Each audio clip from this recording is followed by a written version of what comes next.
What's up, YouTube? This is Takadaroba back again, and this is a story that I've wanted to share for a long time now. Now imagine, the year is 2010. You're in middle school and you've been playing this cool MMORPG called Flyff, or Fly for Fun, with your cousin for a couple years now. This time was considered somewhat of a golden age for this MMO and was very active with tons of players, guilds, and shops all run by the community.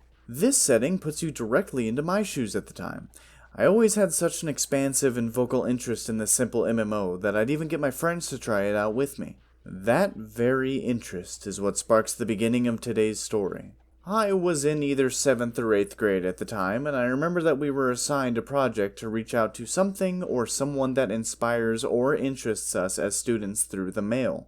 Now, a lot of the details are very fuzzy in my head, but I managed to find an address for the original publisher of Flyff's headquarters, which at the time was GPotato / Gala-Net.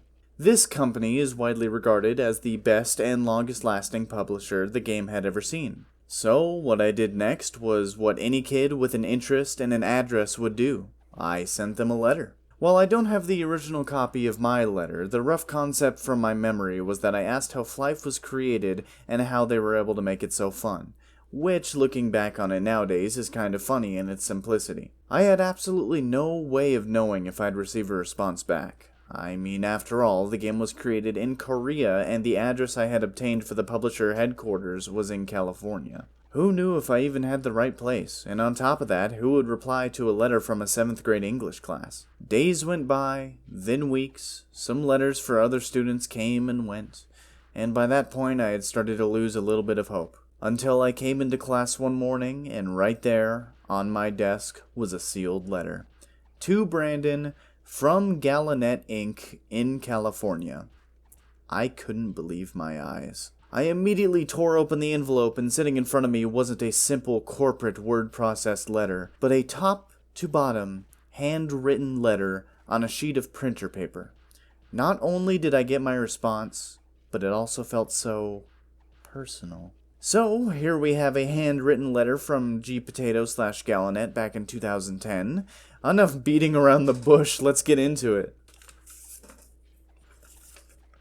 Dear Brandon, thank you so much for taking the time to send us your letter. We are very happy to see that you are enjoying Flyff so much. To answer your first question, there are a lot of factors that go into making a video game good. Here at GPotato, we feel the most important factor is to create games that are fun to play for everyone. Here's a small list of things we consider when adding new elements to Flyff. Will players think this is fun?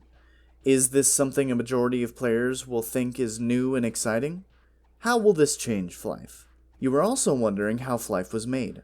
You may or may not know this, but Flyff is actually made by a company called Gala-Lab in Korea. They have 3 teams of workers who create Flyff: designers who plan and make decisions for the game, artists who make all of the wonderful characters and monsters in the game, and programmers who work very hard with computers to make the game playable for everyone. Basically, the designers will create an idea, the artists will make whatever players like yourself see in the game to match this idea, and the programmers will make that idea actually work inside of the game. Through this process, the teams are able to not only create a game, but they are able to add to it over time. We here at Gala-Net, the publishers of Flyff, hope that we have answered your question. Once again, thank you for your kind words. We were pleasantly surprised by your letter and enjoyed writing this response. Sincerely, the Flyff Game Master Team.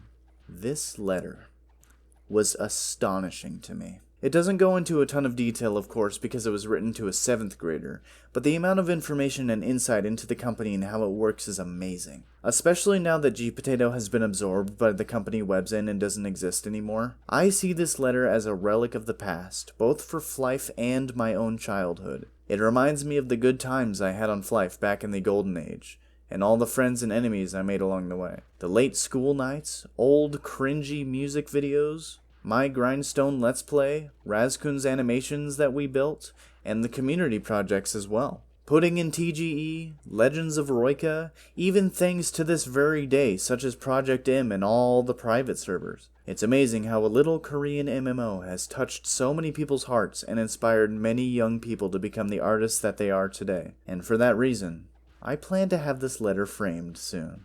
Thank you so much, Flyff, GPotato, Gala-Net, and Aeonsoft for this masterpiece that brought us all together. And thank you for watching this video.